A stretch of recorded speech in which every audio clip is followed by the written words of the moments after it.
Ya, kita langsung lanjutkan. Kita akan bahas apa saja sih proteksi yang tercover dalam sebuah produk unit link. Tadi sudah dibahas sedikit oleh Pak Edi. Saya ingin tahu kalau dari perusahaan yang lain nih, bagaimana? Mungkin Pak Rudi bisa dibantu? Kalau dari perusahaan Anda, apa saja yang di-cover dari unit link? Jelas kalau untuk unit link, proteksi dasarnya adalah jiwa. Tetapi apabila nasabah memerlukan proteksi-proteksi lainnya seperti hospitalization atau rumah sakit, itu bervariasi karena tiap perusahaan memiliki yang kita sebut asuransi tambahan atau rider.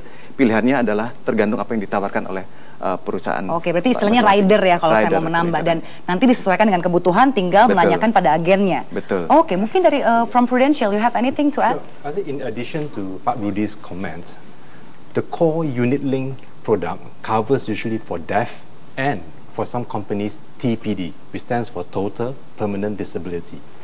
But with the addition of riders, which usually covers hospital plans, critical illnesses, and medical plans, with addition of many investment funds, there remains a multiple choice, varied choice for the customers to choose from. So in a way, it is up to the risk appetite, the needs of the customer, that they can choose a multiple combination among the riders and the investment funds to form a product that suits their financial needs.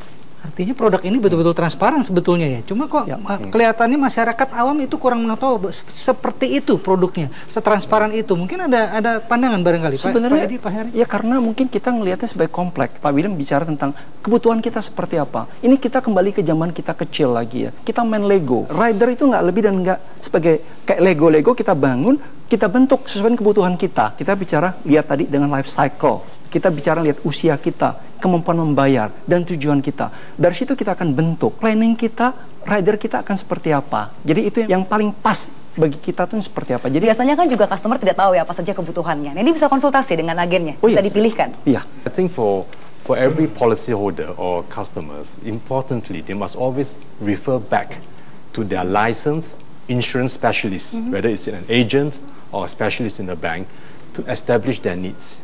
I think it is after establishing their needs, then they should be proposed by the agent or the insurance specialist on what product to buy.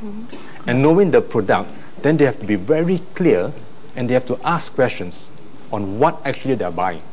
Right? I think if you follow these 3 steps, I think then the customers would be, I would say, pretty well briefed by the licensed insurance specialist. Pak Hari, ada yang mau ditambahkan, Pak?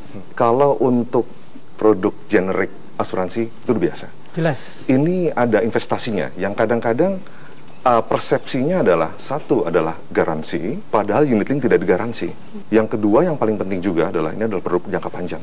Unit link ini ada satu yang harus diperhatikan bahwa ini ada faktor risiko di sini. Di satu sisi bahwa memang ini satu berkaitan langsung dengan pasar modal. Di sana turunannya ada saham, ada obligasi, ada MTN, ada produk-produk yang hybrid lainnya. Pemahamannya sudah agak sulit. Karena risk appetite dari masing-masing calon pemegang unit link berbeda. Untuk mengkombinasinya juga pasti agak kurang paham. Satu, untuk menjual produk asuransinya saja sudah susah. Gimana menjual produk pasar modal? Ini satu kombinasi yang agak sulit. Nah, dihadapkan seperti ini, kami dari Asuransi Jiwasraya, kami coba untuk lebih konservatif tapi yet agresif. Seberapa agresif ini, unit link akan satu adalah mempercepat dia dari produk tradisional biasa yang biasanya dicapai dalam waktu misalnya 8 tahun, ini akan bisa lebih cepat. Ini maksudnya investasinya ya? Semuanya, produk ini sendiri. Jadi ini kan gabungan menjadi satu. Jadi investasinya mau berapa besar, itu akan pengaruh juga, karena kami percaya adalah tidak semua orang butuh ini untuk melulu proteksi. Nah, Pak Tri, jadi sebenarnya siapa saja sih yang paling tepat untuk membeli produk unit link, dan siapa orang yang kira-kira kurang tepat juga untuk memperoleh produk unit link? Setiap orang yang sadar bahwa uang dia itu terancam dengan tingkat inflasi. Uang kita kalau kita biarkan di rumah, dia akan berkurang 6-9% nilainya setiap tahun. Kalau taruh di bank, bunga bank juga tidak bisa mengejar tingkat inflasi. Artinya uang itu harus ditaruh, diinvestasikan di dalam instrumen yang bisa mengalahkan tingkat inflasi. Dan perlu kita ketahui, tingkat inflasi di Indonesia salah satu ancaman terbesar bagi finansial setiap orang. Nah, sekarang pertanyaan adalah, Unit link itu juga mengandung risiko. Karena yang namanya kalau mencoba mengalahkan tingkat inflasi, dia harus diletakkan di satu tempat yang berfluktuasi. Nah, makanya di unit link itu ada beberapa portfolio yang bisa dipilih. Targetnya adalah mengalahkan inflasi. Yang kedua, kita meletakkan uang yang memang untuk jangka panjang. Jangan uang untuk sehari-hari, uang dapur kita taruh di unit link. Jangka panjang kurun waktunya berapa? 5 tahun, 10 tahun? Ambil contoh misalnya usia saya 30 dan target saya adalah sampai hari tua umur 55, berarti dia mesti taruh di 25 tahun. Kalau dia mau pensiun umur 60 berarti 30 tahun.